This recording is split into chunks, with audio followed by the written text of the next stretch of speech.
Thank you very much, Bob. Good morning. As the new department head of physics, I'm delighted to welcome you to this celebration of physics at MIT in connection with the dedication of our new Green Center for Physics. Physics is the science of energy, matter, and their interactions. Today we celebrate the energy and vision of our faculty and staff, especially Mark Kastner, Bob Jaffe, and Sean Robinson. We thank our generous donors, especially Neil and Jane Papalardo, Virgil Ealings, and Jim and Sylvia Earle. We thank Susan Hockfield and the Institute for bringing the Green Center project and the PDSI project around it to completion. The efforts and dedication of many people brought forth a partial unification of the physics department that began as a dream about 30 years ago. Today we also celebrate the origin of new mass. Not the Higgs boson, not yet. Rather, the new infill building named 6C in MIT parlance, and the transformation of matter in the surrounding buildings comprising the Green Center. The Green Center now provides a focal point for many departmental activities and a home for about 1/4 of our faculty. Today we celebrate the increased interactions, especially those among and across our theory groups, made possible by the new Green Center for Physics. This is an exciting time and place to be a physicist. At this juncture of departmental history, it's appropriate to survey the broad panorama of MIT physics, our contributions to science, our place in the national and international stages, and our prospects for the future. We're delighted and very fortunate to have today, this morning, the reflections of 4 distinguished physicists with MIT connections. I'd like to thank them for coming. I'd like to thank our staff, led by Gretchen Pohlman, for organizing and running this tremendous enterprise. And I would like to thank each and every one of you for coming and sharing with us in this celebration of physics. And now I'd like to turn the baton to Professor Dan Kleppner, recent awardee of the National Medal of Science, who will introduce our first symposium speaker. Thank you.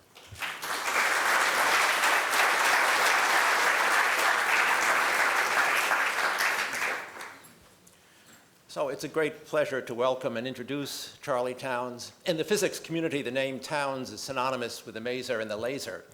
And those devices have had a transformative effect on large areas of science and on society, and on my own career, because without the ammonia maser, there would not have been a hydrogen maser, and that's what launched my career many years ago.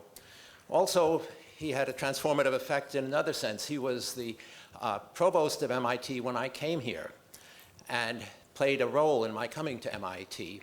And he also played a role in the transformation of MIT, because in those days, MIT was known primarily as a school of engineering. Now it's known as a school of science and engineering. And the emergence of science as a major feature of the MIT life is due in no small part to Charlie's influence in those days. Since then, he has devoted himself to his love of radio astronomy and astrophysics. But his career has also been marked by large areas of public service.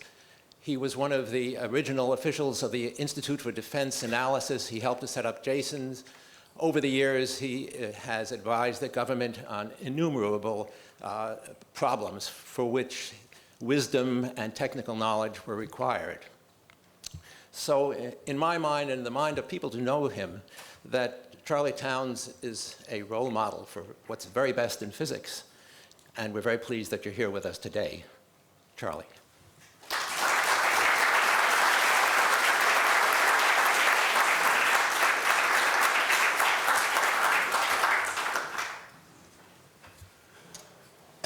Well, I'm absolutely delighted to be back here at MIT.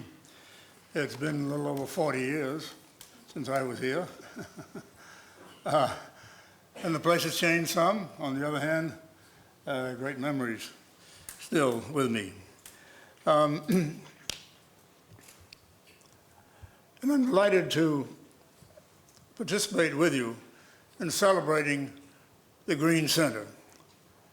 This is a very important center, and it's kind of indicative of what MIT is about and what we hope it will be.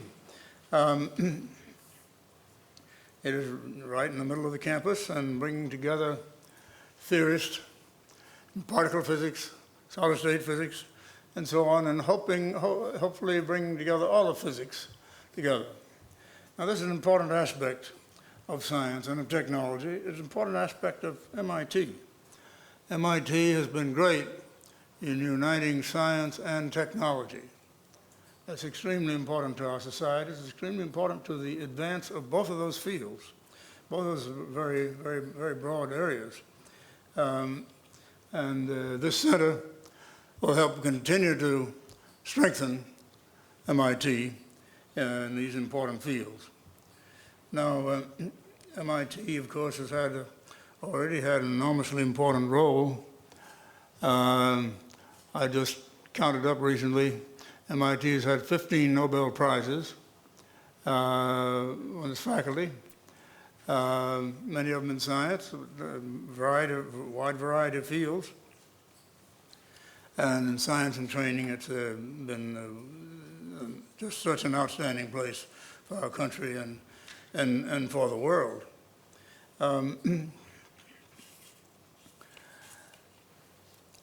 I want particularly to emphasize the importance of basic research. The importance of basic research, and hence of this new center, and of the department, and also of MIT. It has enormous payoff. Not only does it help us in our understanding of our universe, our philosophy, and so on, our thoughts, but it's very important also to our technology and to our economy. Now, in fact, there's one of your Nobel laureates, Bob Solow, who some time ago says for every dollar of product sold by the United States, less than 1 penny is invested in research and development. But research has much more than 1% effect on the final product. So economically speaking, investing more in scientific research is sensible. He was one of the first to point out this, one of the first economists to point this out strongly. As I say, not only does it help our economy, but it advances us culturally and helps us understand philosophically what we're all about. Now, basic research gives us many surprises, and we never know what's going to be there.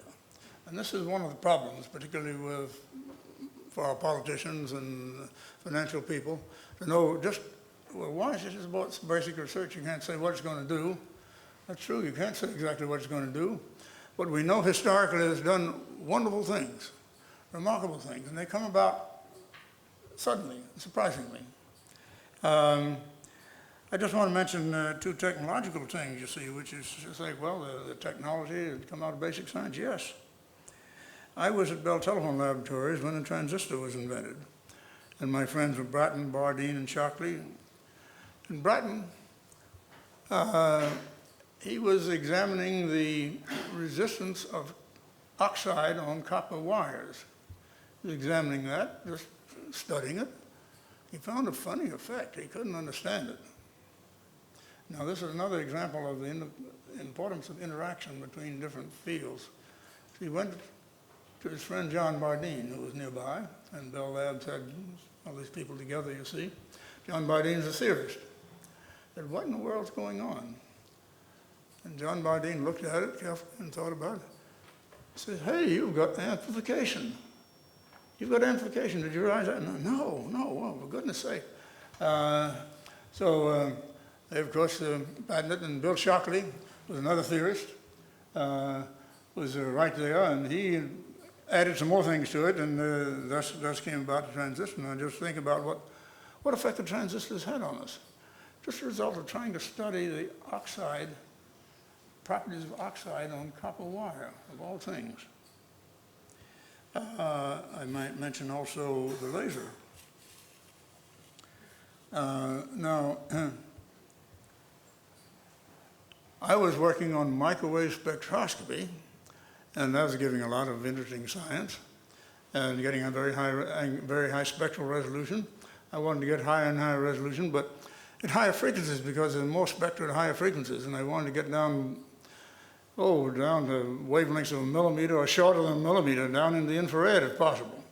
I kept working on it and thinking about it, and how in the world can I do this? Now here's another example of the connection between science and engineering. You see, I had been at Bell Laboratories and had a good experience with radar and engineering and feedback oscillators and so on.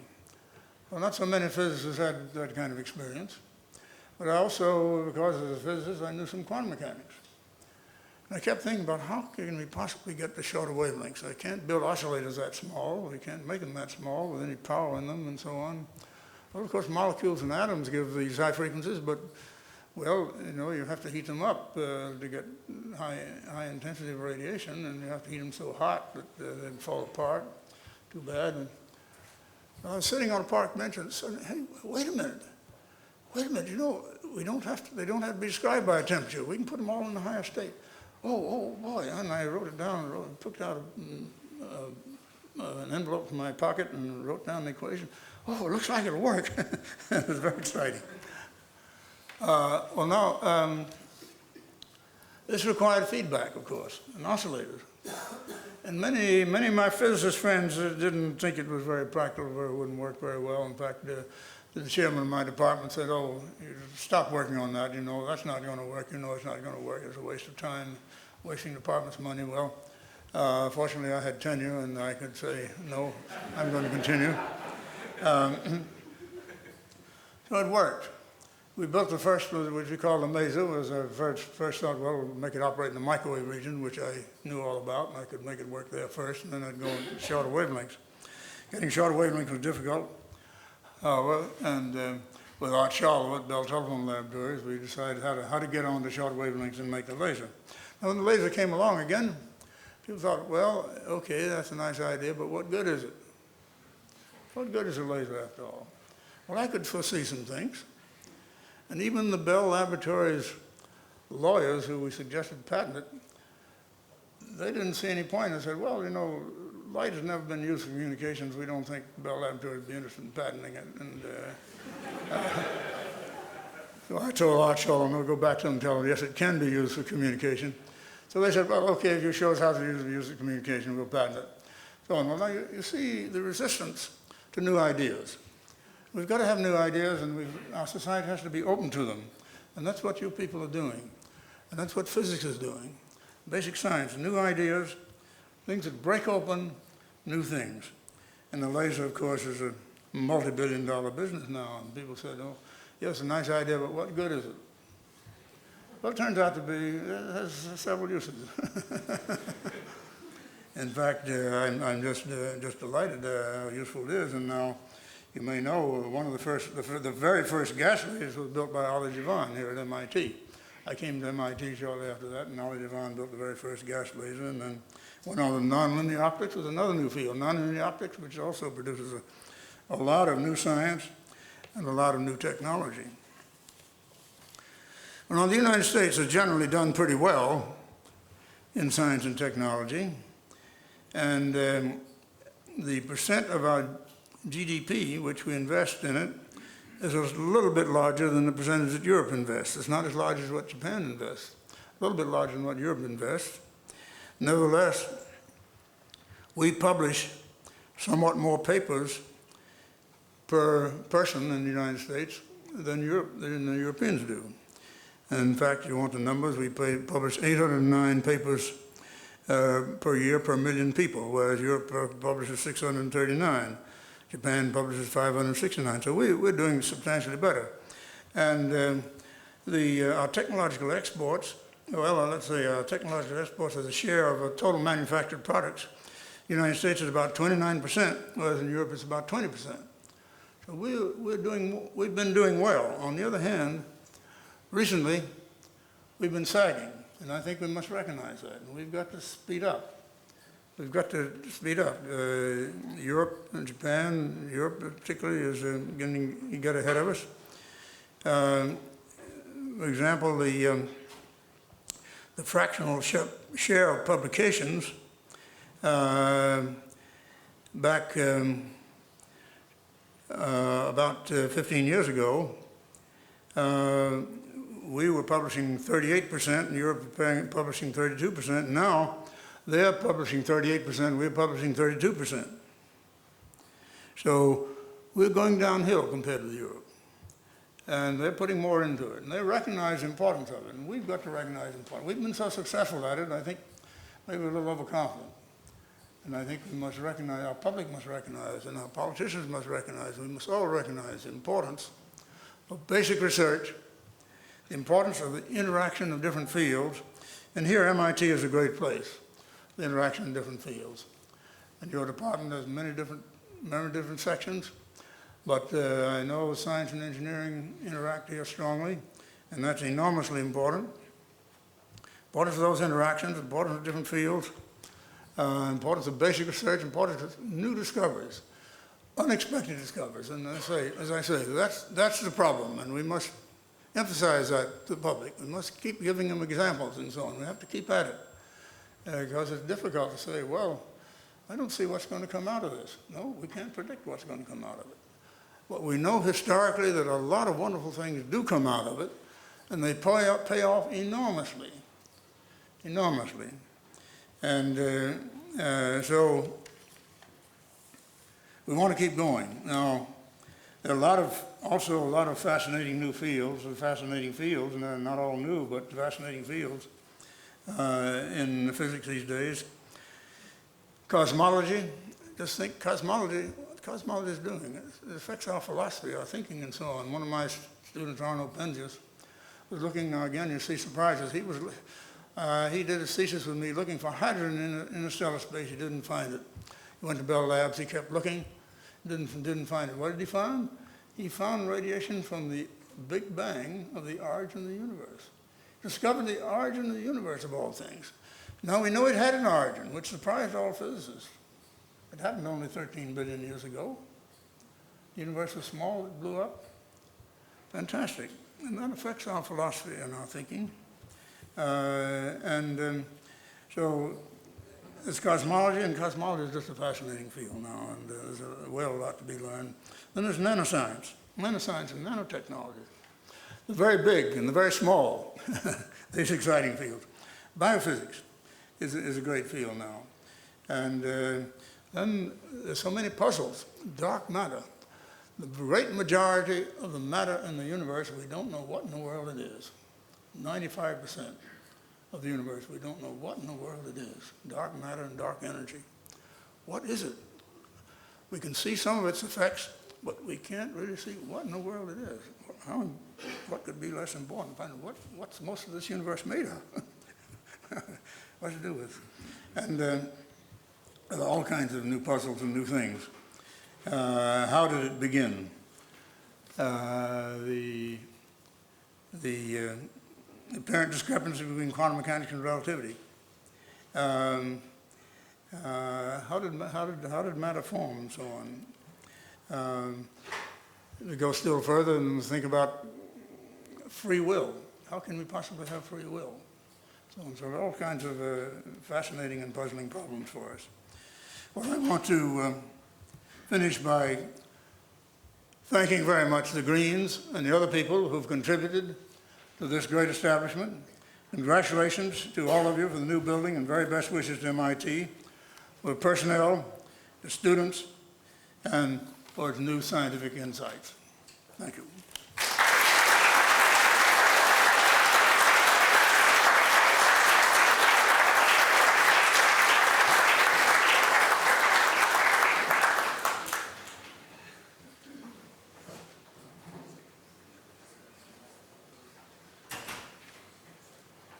So I'm looking for Patrick Lee, who is there. So Patrick Lee from our condensed matter theory group, which we in particle theory are delighted to have within shouting distance, will introduce Shirley Jackson. Okay. Well, I think Many of you know Shirley Jackson from her pictures, which MIT proudly displays along the Infinite Corridor. And it's a thrill for me today to introduce you to the real person. So while Shirley, of course, was a real MIT product, she was an undergraduate here and also a graduate student. She received her PhD from the Center for Theoretical Physics in particle theory in 1973. And after a few years, she decided that she wanted to change field and become a condensed matter theorist, known as solid-state physics in those days, right? And so she went to Bell Labs, and I happened to be working at Bell Labs at the time, and so soon after she arrived, we started collaborating and became good friends since then. And well, since Shirley has a history in both particle physics and condensed matter physics, so it's very especially appropriate for her to address us today, because one of the goals of the Green Center is to bring these two communities together. So while Shirley was making a name for herself in research, first in Bell Labs and then at Rutgers, another side of her great talent began to emerge. You see, even from these very early days when I first met her, she has shown that special leadership quality that very apparent. She won't hesitate to speak her mind on issues that concerns her deeply, be it science policy, or social issues. And when she speaks with great eloquence and conviction. This talent did not go unnoticed. Shirley was appointed by President Clinton to head the Nuclear Regulatory Agency in 1995, and she became the president of the Rensselaer Polytechnic Institute in 1999, where she still has that position today. Throughout her distinguished career, Shirley has maintained a close tie with MIT. She served as a life member of the MIT Corporation and on our visiting committee, the physics department. Today, Shirley is recognized as a national leader in science policy and education. She has received many awards, and the most recent one is a selection by the National Science Board as a recipient of the Vannevar Busch Award. That's another MIT connection.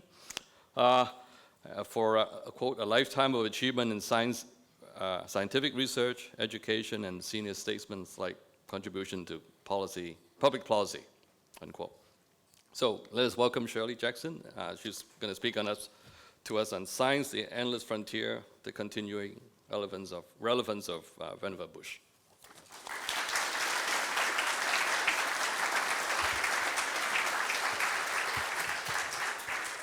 Well, good morning. I'm told that one is known by the company one keeps, and so to be included on the panel of speakers is a great honor. Now, it is no secret that I have a great attachment to MIT. I did receive all of my degrees here, all 2 of them.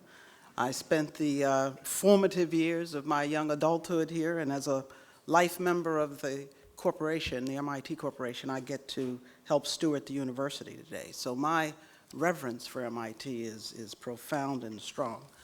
But most of all, I revere the transformational ideas which regularly germinate within and around this great place, and the living presence of these ideas in our lives, in our society, in our nation, and throughout our world.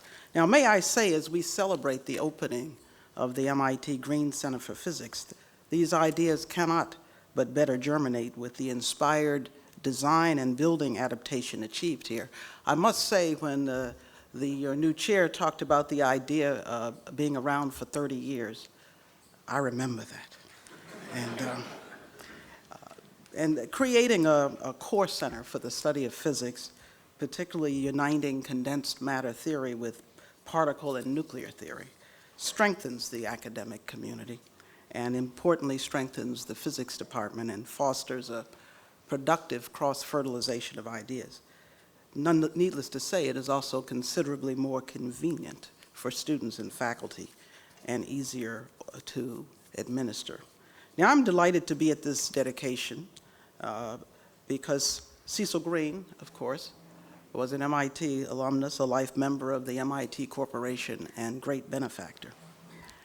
Now, J. Eric Johnson was an RPI alumnus, trustee, and great benefactor. He was a co-founder with Cecil Green and Eugene McDermott of Texas Instruments. and he was the mayor of Dallas and brought that town back together in the aftermath of the assassination of President John F. Kennedy. Now, having received my doctorate in theoretical elementary particle physics here, now my own career has led me, as you've heard, to positions in government, industrial research, and academia. And in each of the sectors in which I've had the privilege to work, I have found vision and overall guidance in the work of a distinguished MIT alumnus and professor, Dr. Vannevar Busch. Now, as you know, his seminal work, Science, the Endless Frontier, has helped to shape science policy in this country for more than 6 decades. And if we, I believe, continue to adhere to its basic principles, we will see a continuation and a revitalization of the unprecedented era of discovery and innovation, which our previous speaker so eloquently spoke to, and which has benefited our quality of life and our national security, but importantly, has enhanced life for people around the globe. Now, I said that Van Busch was an MIT alum, but actually he was a 1913 graduate of Tufts University. But then he entered graduate school at MIT and received his doctorate in electrical engineering jointly from MIT and, the place up the street called Harvard in 1917. Now, during the last year of World War I, Dr. Busch worked at the National Research Council, improving techniques for detecting submarines. And while he was there, he observed a lack of coordination between civilian scientists and the military. And he began to formulate his ideas about the interrelationships among scientists in the government, academic, and industry sectors.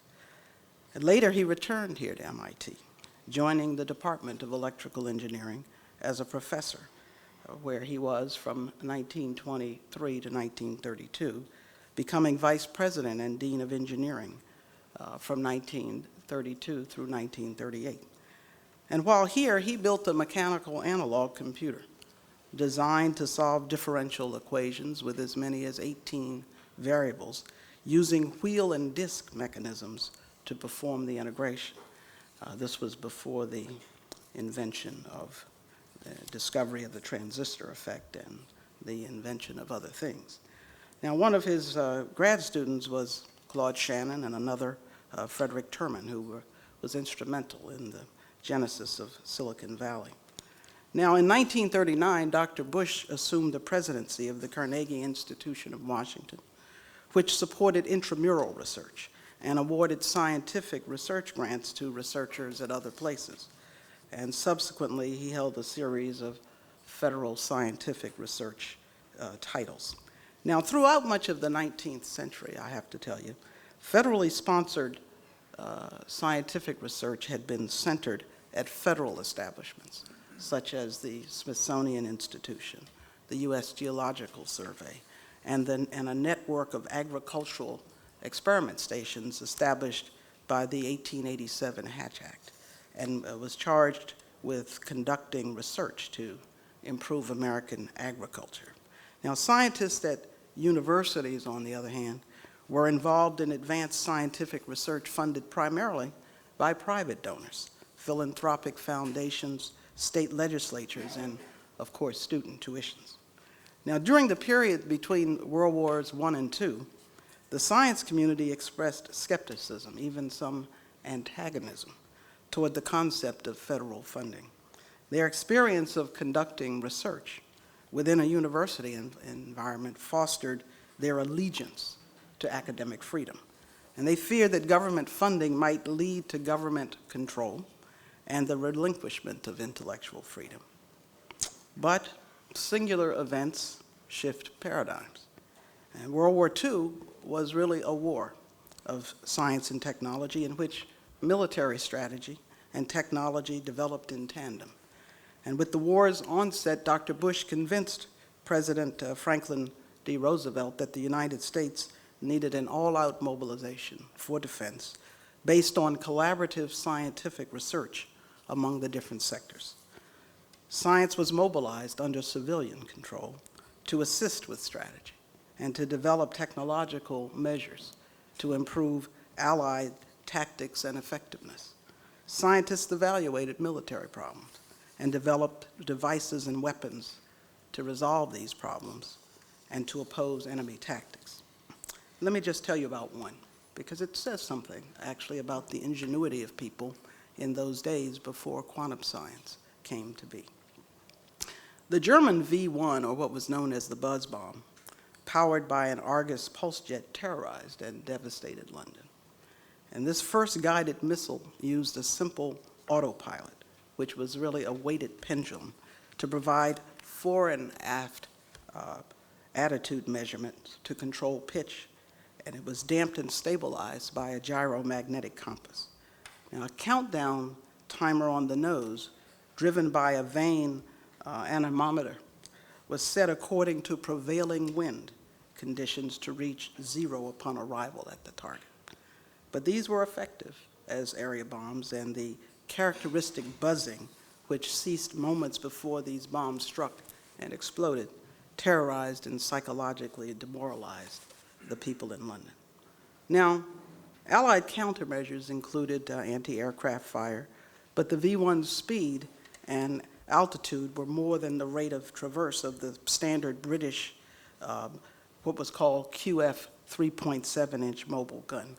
And there were a number of other methods that were only minimally effective. But the threat was reduced when more effective measures were developed. And these were electronic aids for anti-aircraft guns developed here at the MIT Radiation Laboratory, or the RAD lab as it was called, which was still in existence when I came as a student. And it was a division then of what was called the National Defense Research Committee under the leadership of MIT President Carl Taylor Compton, and then Dean of Engineering, Vannevar Busch. And these devices were based on the Cavaney magnetron, radar-based automatic gun laying, and the proximity fuse. In addition, Bell Telephone Laboratories produced an anti-aircraft predictor fire control system based on an analog computer. Now, you're already beginning to see the point I've been trying to make about this marriage of research, universities, industry, and the government. And so as the war was drawing to a close at the end of 1944, President Roosevelt asked Dr. Busch to evaluate the lessons learned from the wartime mobilization of scientific expertise and how that might be applied to peacetime pursuits. And so there were 4 advisory panels convened by Dr. Busch, and in July of 1945, Dr. Busch produced his strikingly prescient report, Science, the Endless Frontier, which he submitted to President Truman since President Roosevelt had died that April. Now, read in its entirety, the report is comprehensive.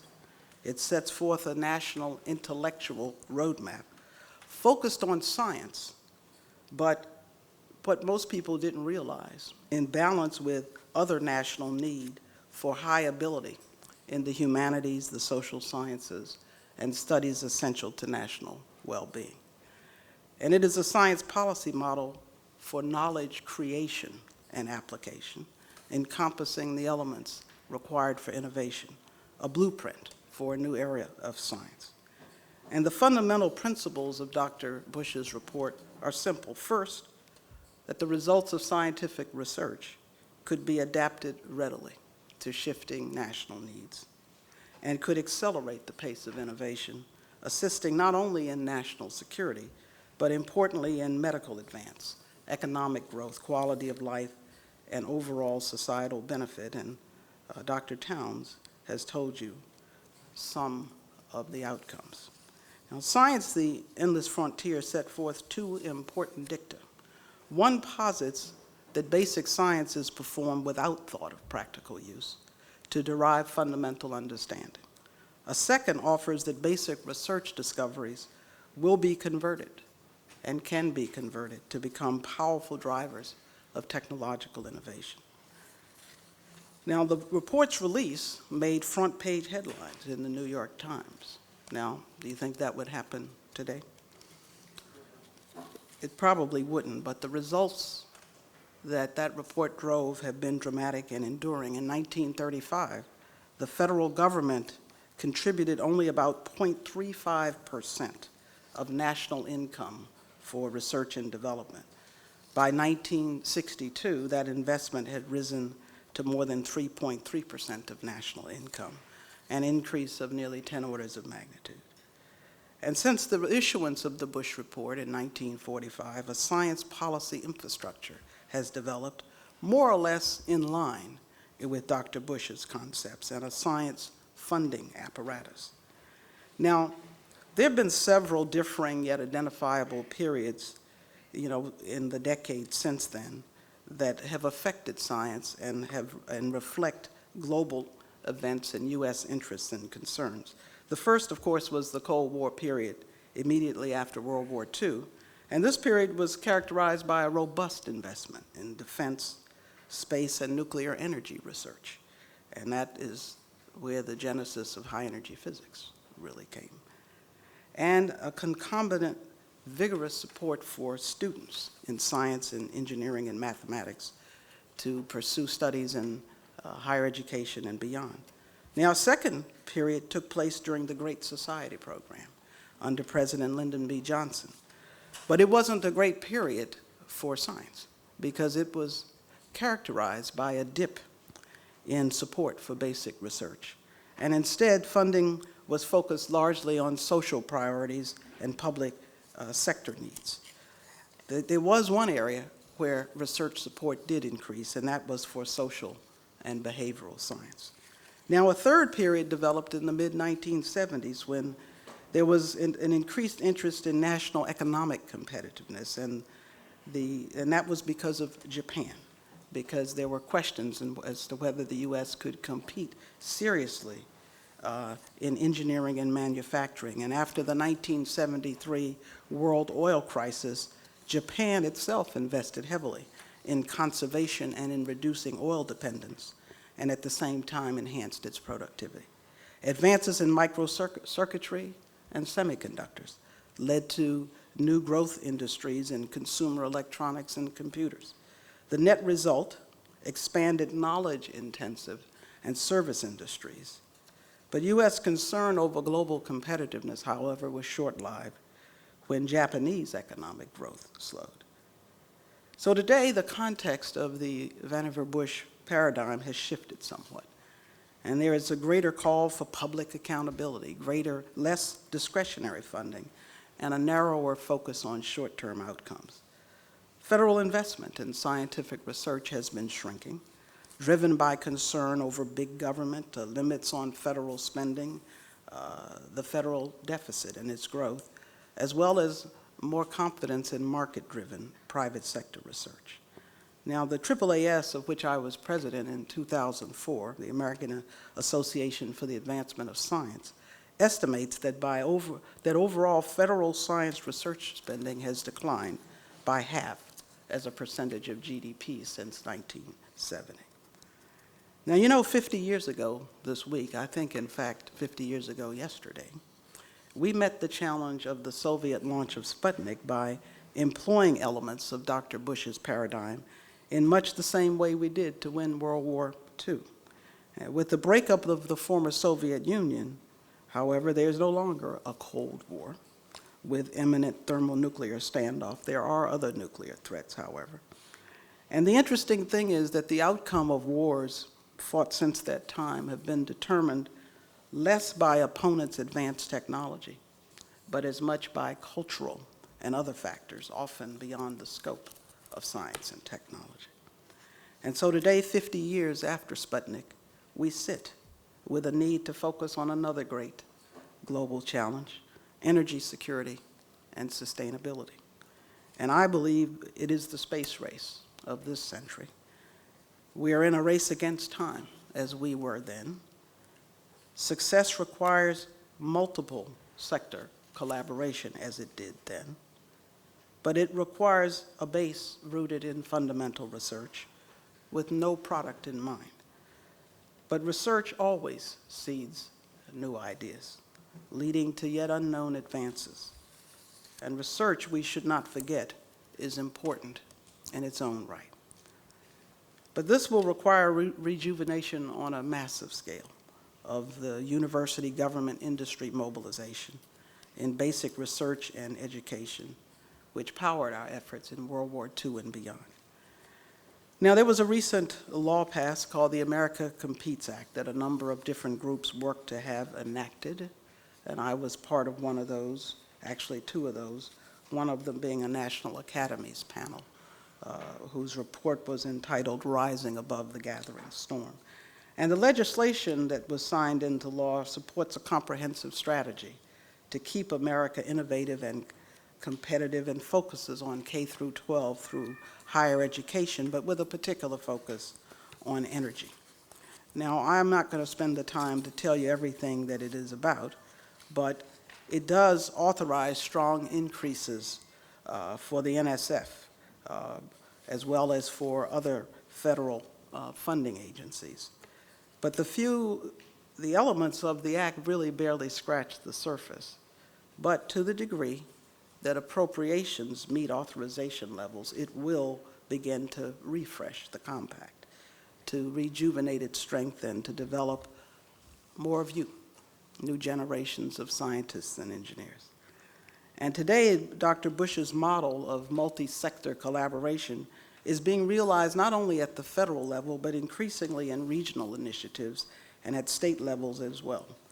And of course, I have to tell you about one, being the university president. Last month, for example, Rensselaer opened what we call the Computational Center for Nanotechnology Innovations, which results from a $100 million partnership between and among IBM, Rensselaer, and New York State. And it makes possible a supercomputer that ranks 7th in the world in computational power, and it's the most powerful at any purely university in the world. And it will generate more than 100 teraflops of computational power and large storage. Now, but it's only a tool, but with its sheer computational power and with the ability to handle and manipulate massive amounts of data, this will support computationally driven discovery and innovation across a broad front, including in theoretical physics, computational biology and chemistry, engineering design, climate change modeling, and more. Now, our intent is to link this platform with another unique platform that we call the Experimental Media and Performing Arts Center. And because of its unique physical spaces and its technology, Impact will be a technology-enabled creative arts program and platform, but it's a research platform as well, because it will, as an umbrella for drawing the arts, sciences, and technology together, it will allow unique performances when married with the computational power of the Supercomputer Center. And you say, why? Well, it is our intent, and I'm talking to you about this because of this link I've always found in scientists, especially physicists, between the science and culture. It is our intent to assemble the world's best orchestra, or at a more modest level, the world's best string quartet, to play in one of our spaces, one of our studios, except they will not all be in one room. And to create the real-time, real-presence, three-dimensional experience with an audience in the room of dispersed musicians playing simultaneously together is its own research problem.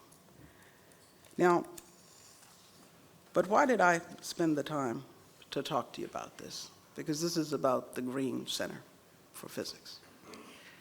I talked to you about it because the kinds of things that people are trying to understand in cognition and learning, in perception, in artificial intelligence, actually have roots in the kind of thinking and the actual work that physicists do.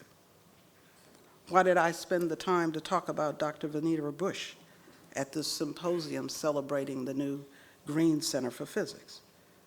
Well, Dr. Busch's understanding that fundamental research, powered by multidisciplinary collaboration to do great things,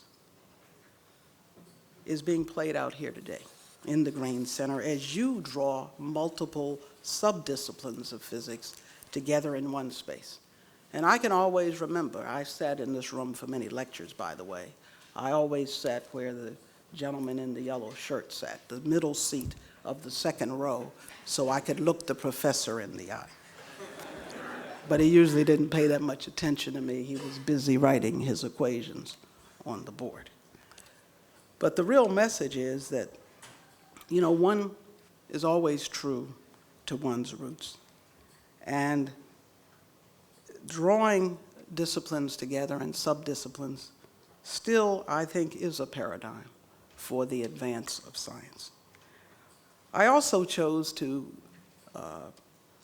do this because Cecil Green, like Dr. Busch, was a visionary, because the success of the company that he founded, based on originally instrumentation for oil prospecting and drilling, required in an industrial framework the same multi-sector, multidisciplinary approach we talk so much today.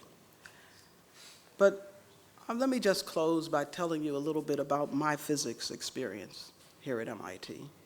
It was unique, and it allowed me, even at an early stage, to do basic research as an undergraduate, as I'm sure many of you do.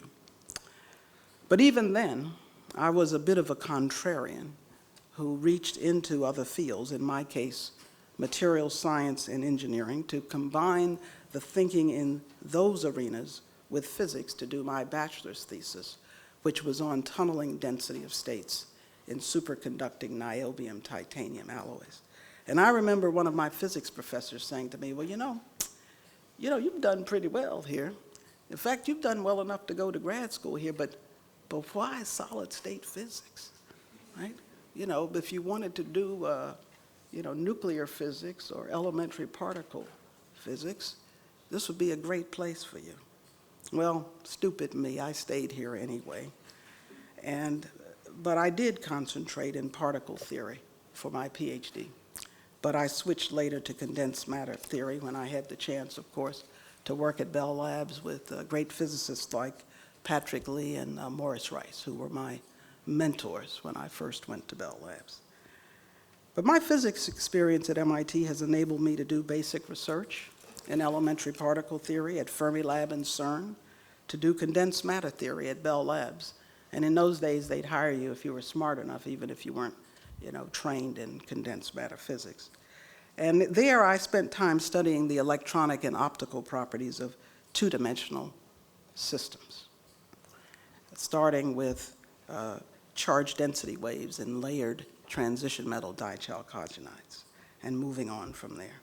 And I told a good story about using studies that I had started doing on the topological properties of solutions to nonlinear field theories in elementary particles, that they would be applicable to something in condensed matter.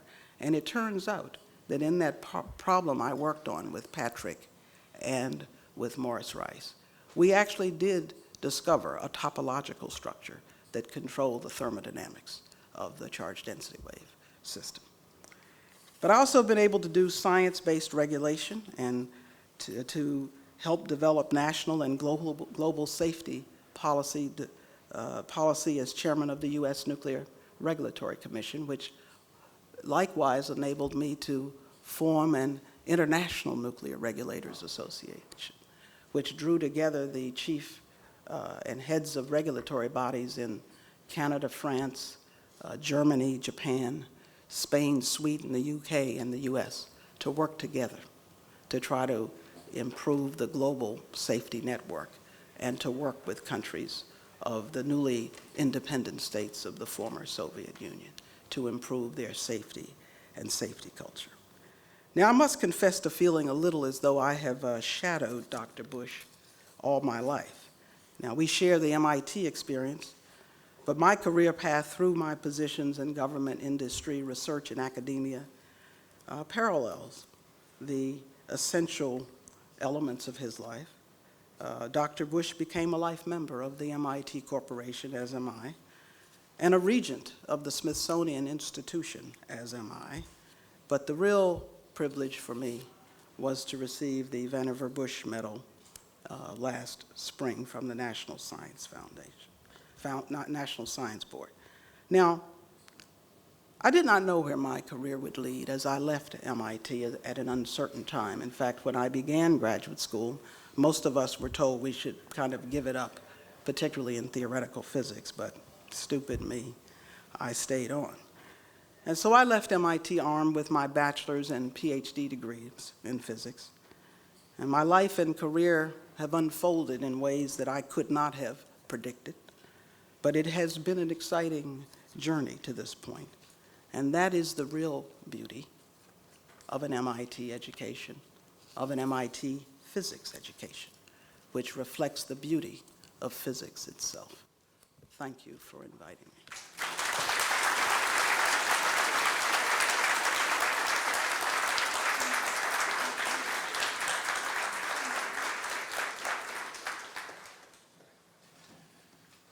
If it's all right with the first two speakers, we actually have some time for questions from the audience, if any of these stimulating ideas have raised them.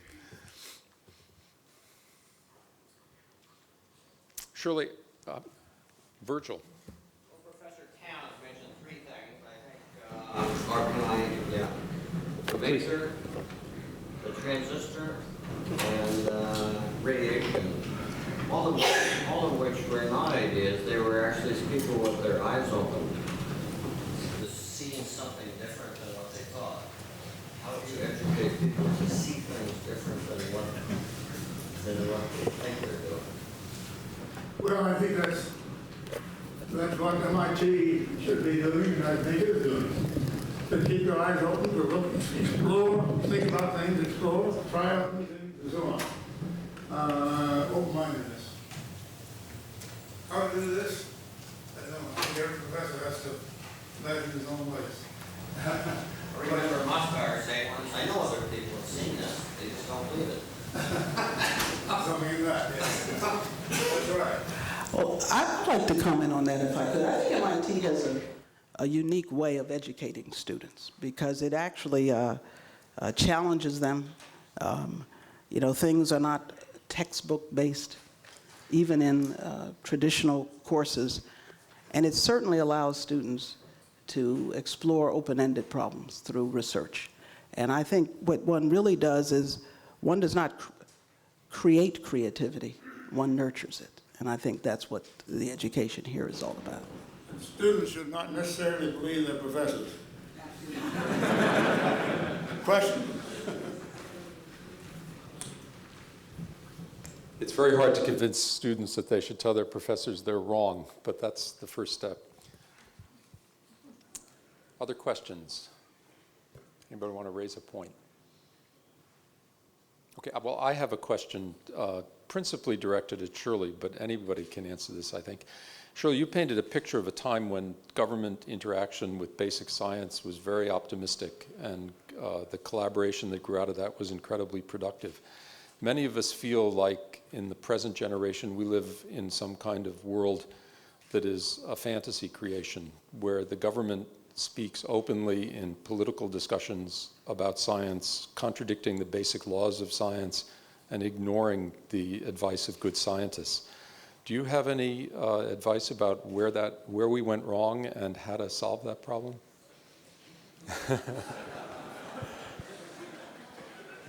Now you're asking me a political question. Let me just say this, that I don't disagree with you. And a lot of scientists, a lot of university presidents, a lot of people in public policy are worried about that. And that is actually why I do spend a part of my time, but I think it's part of my job, because I'm educating scientists and engineers as well, to use the platform I have to speak to the issues. And I think what we have to try to do is to educate politicians to the fact that they shouldn't kind of mess with science if they want science to do what they believe it should do, because there's been a disconnect between people's understanding of the linkage of all the things they think are important, whether it's defense or energy, security, whether there are issues related to public health, pandemics, whatever, to our ability to let science emanate and germinate ideas in an unfettered way. But it is not easy. But I think we just have to keep working at it, and that's something I certainly intend to do. Any other questions? If not, we've got a break for a little over half an hour. There are refreshments outside. It's a beautiful summer day, unfortunately. And the possibility of going up and walking around the Green Center is still available. We'll regather a couple of minutes before 12 for our second two speakers. Let's thank the first two speakers.